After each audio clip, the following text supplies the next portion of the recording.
So on the bench here is this Eldredge Automatic, manufactured by National Sewing Machine Company, Belvedere, Illinois, and New York.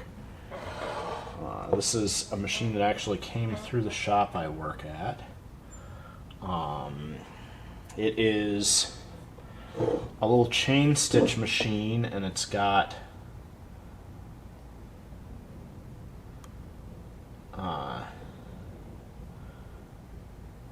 it has a needle in it, and it seems to be set the right way. The owner requests that it be motorized, and you can see there's actually a arm here, and it's got a rounded cradle on it, so I suspect that this is from an early motorization with like a Hamilton Beach or the other round sewing machine domestic motors they made. However, before we get that far, I'm gonna check and see if it stitches, because no point in motorizing it if it's not stitching. So I'm looking in here at the underside, the looping hook here, and you can see that the looping hook turns counterclockwise from here, which is the hand wheel turns away. So I need to know that when I motorize this, but I also need to know that just to stitch with it. So, and also there's this screw is standing up here, and I don't know what that.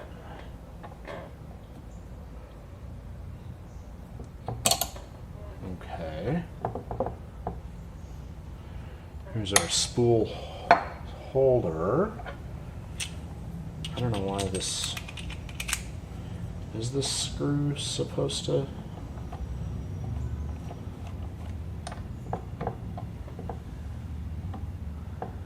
There's a pin under this piece, so clearly that's supposed to just be pinned in place, and the screw is supposed to have been tight.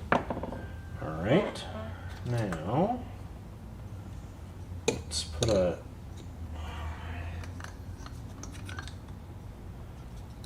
alright, the thread spool is not too long for the holder, so that's good.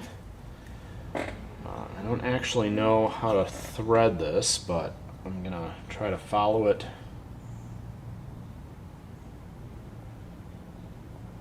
here. So we'll go around that and through. It looks like there's a guide here. Oh, and there's a guide hiding here, and then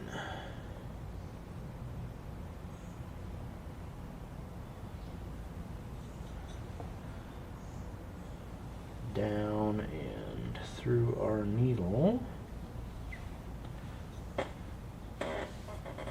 then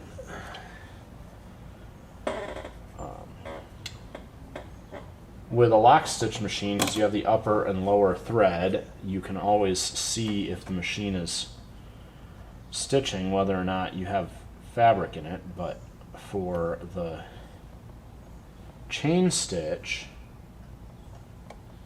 you have to make sure that there's fabric, because with a single thread you have to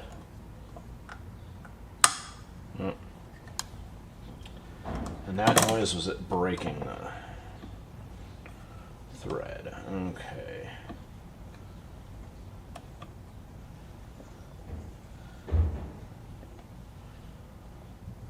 Maybe I missed a spot here.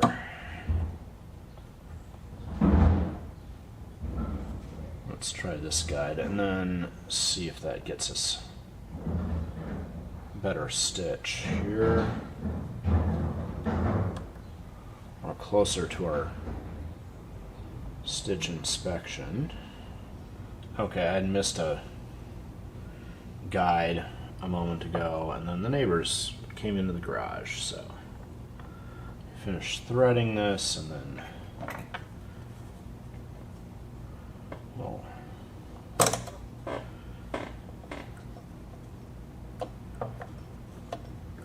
stitch with it a little bit here. And this machine is all set up and the needle is working, so it's doing its chain stitch. So now we just have to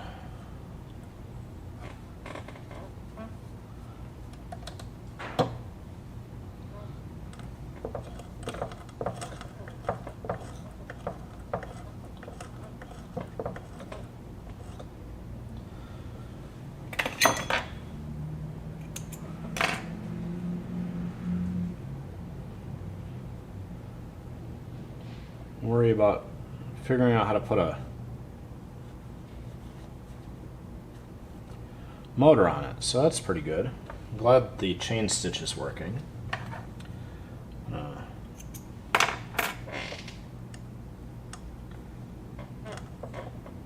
we go. Free that up, and it's a pretty nice little machine here.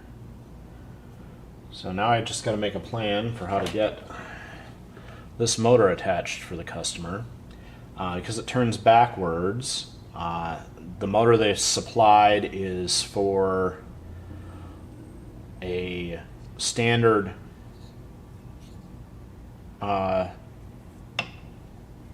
Singer and Japanese machine that rotates toward you. So in order to belt it up, I'm going to have to mount it sticking out on the back. Yeah. And I realized I didn't have that in shot. Alright, so it stitches okay. The motor they provided is for a standard turn toward you machine, modern machines. But this machine turns backwards away from you, so I'm going to have to mount the motor facing this way in order for the pulley to turn the right direction for the belt. I'm also going to figure out a way to mount this that isn't destructive to the machine without drilling any holes in it. So I think I'm going to make a little mount that sits under the base and probably has a cleat on the back, so that you can just set the mount and set the machine on that base and have it be removable to stick the old motor mount back on. So this machine, customer wanted a motor to motorize it. It's got belt for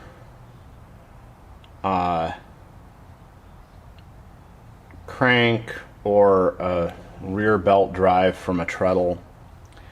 I assume that it mounted on a treadle base. It came with an arm that would have held a Hamilton Beach style round sewing machine motor with a rubber drive tire on the wheel here, but modern sewing machine motors are all belt drive style, or mostly belt drive style. And so to mount the motor without having to modify the machine, I just made a wooden base with a couple of grooves for the machine to sit in, and then it lifts entirely out.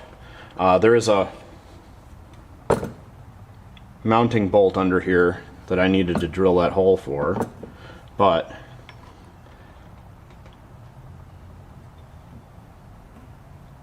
the hole in the base rather. But the machine sits securely in here and tensions up, and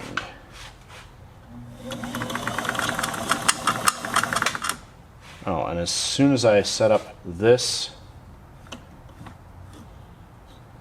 it's gonna catch up. Come on.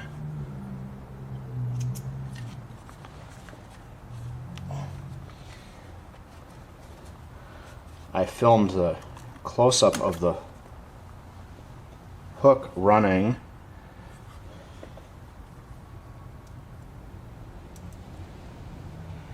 before this, and it stitched a beautiful chain.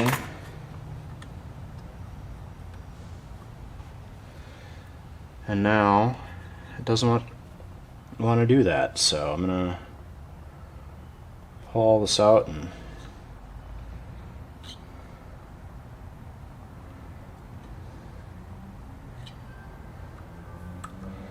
rethread this quick and try again.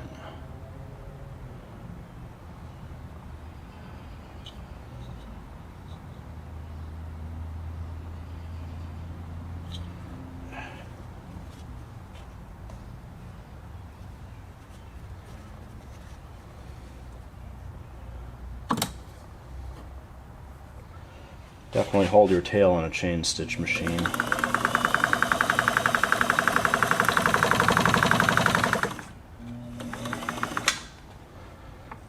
There we go.